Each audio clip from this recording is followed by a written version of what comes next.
Show. To all the new viewers watching, welcome to the family, y'all. Y'all make some noise for my band, For the Culture. Hey, y'all are in the house. How y'all doing? It's good to be here. It's good to have you here. Ain't God good? Hallelujah. Well, today's show is packed with so much that I'm just going to jump in, y'all. So sit back, relax, and kick your feet up because it's time to do what? Let's get it started. Hey! Let's get it started. Oh, yeah. Sing. Come on now.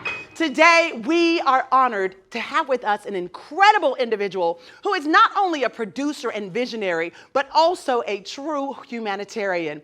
He has dedicated his life to the arts, and through his work, he has inspired and touched the lives of many.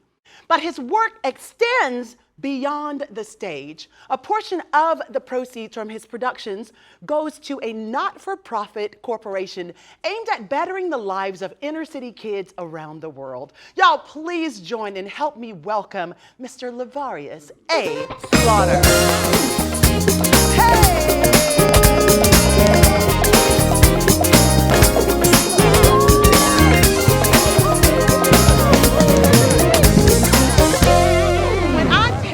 It is such an honor to have you here. It's so good to be here. Thank you. How's it going? It's going well. It is? Yes. We can't wait to hear how well it is. Yes. So if you don't mind, we're just going to dive in. Let's go. Dive, don't play with me.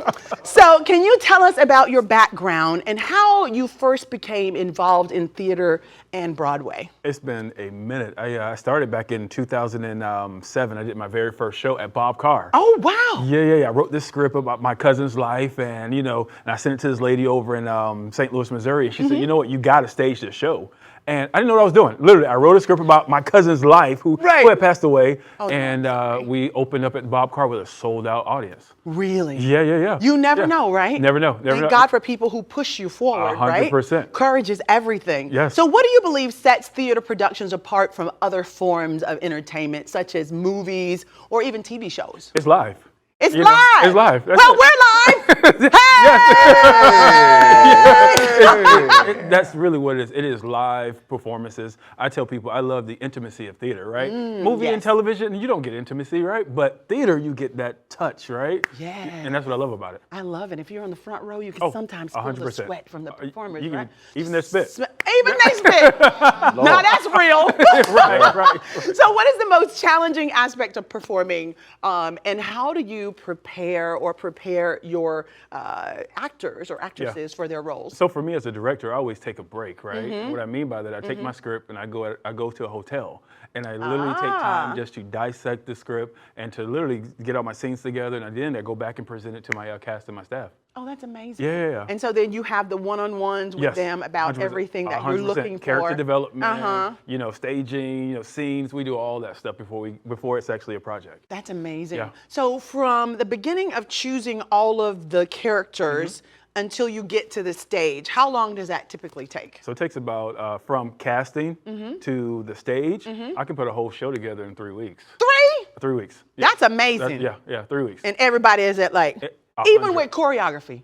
3 weeks. My goodness, that's amazing. And I'll tell you a quick story. I was doing Mahalia Jackson in Toronto, Canada, and I knew we had a short window of time to do it. I literally sent the script to the cast members in Canada.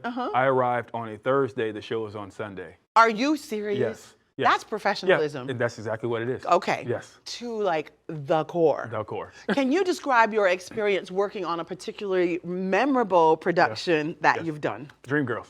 Really? Oh man. What about Dreamgirls? One of my favorite productions because it is like energy out of this world. Yes. Right? From start to finish. And all the high notes. Yeah. Yes, all the high notes, right? And what I love about Dreamgirls, it tells a story. It tells one of the most incredible stories about 3 women, and particularly Effie Jones, right? Yes. Where this one woman just really wanted an opportunity, and no one was really hearing her, wasn't seeing her out, and she made it. Yes. She made it, and that's what I love about it. Oh man, Dreamgirls. I love that story. Yeah. Don't we love people who just keep fighting, just keep perseverance? fighting. And she didn't give up. No matter how many times they kicked her out of the group, she always found herself going back. Yes. And she made it. Oh, yeah. And that's life in general, too. We can apply that same thing to life. No matter what, you just keep getting up and going back. Yes. So how do you approach character development and building a connection with your audience during a live performance? Yes. So it's funny you ask that question because character development is one of the most important things, right? Because I can't give you a role for a woman who is 10 years old, right? A little girl is 10 years old, right? And you're an older, you're an older Correct. seasoned woman, right? Correct. And so what we do seasoned, is he said, okay. seasoned, 100%, seasoned. yeah, seasoned.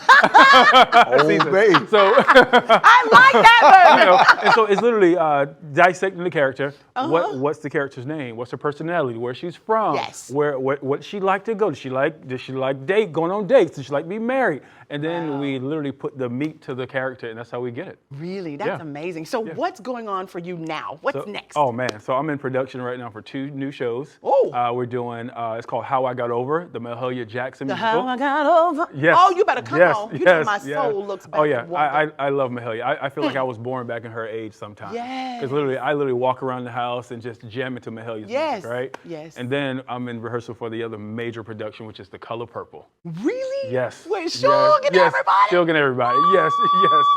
So. We're so excited about that. Yes. Well, we're going to take a short break. We'll be right back. Don't y'all go nowhere. We're here with Mr. Lavarious Slaughter. Hey! Come on, Lavarious.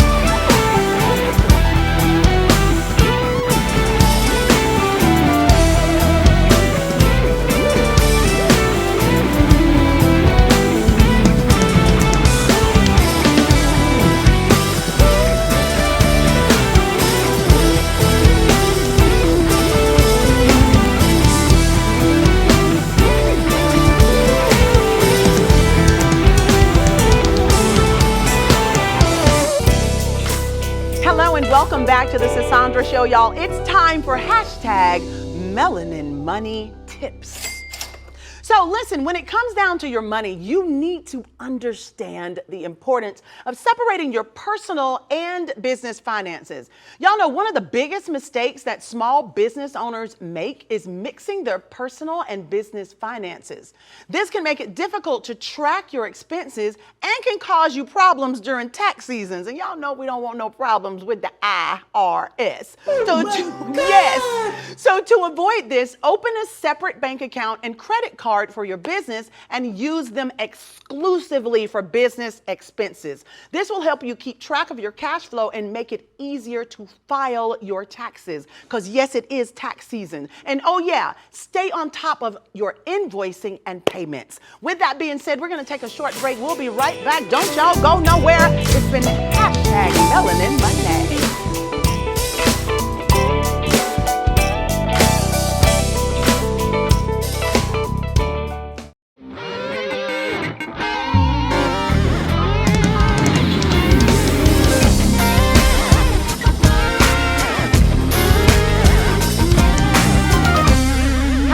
Welcome back to the show, y'all. Thank you so much for joining us on the Sisaundra Show today. We hope you enjoyed the conversation and gained some valuable insights into the world of theater, Broadway, and productions. Our guest today shared some truly inspiring stories, and we are grateful to him for his contributions and his time. Y'all remember there is power in storytelling, and we encourage you to keep sharing your own unique story with the world. Again, I have Mr. Lavarious Slaughter here with us. Lavarious, I normally ask our guests, or I try to ask our guests, to give us a quote. Would you please share a quote with our viewers? Yeah, there's a story in 1 Kings 19:4 that talks about the prophet Elijah's struggle with depression and anxiety. And it said he was on this day's journey, right? He gets to this tree and he said, Lord, take my life. And what the Lord did the opposite. The Lord said, Elijah, all you need is rest. So sometimes all you need is rest. Once you rest, get back in the game. That says it all. With that being said, Chris, take it away. You ready, sis? Let's do this. Yeah. Everybody just scan that QR code at the bottom of your screen. Why?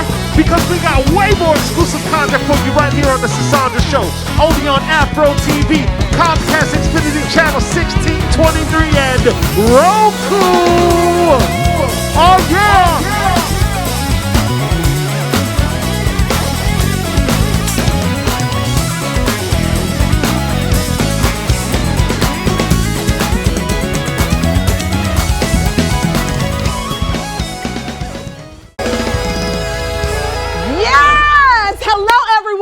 If you are at work, at home, y'all drop everything and tune in because it's time for the Sisaundra Show! I'm just kidding. Don't y'all get fired. Don't drop everything at work. Listen, speaking of fire, y'all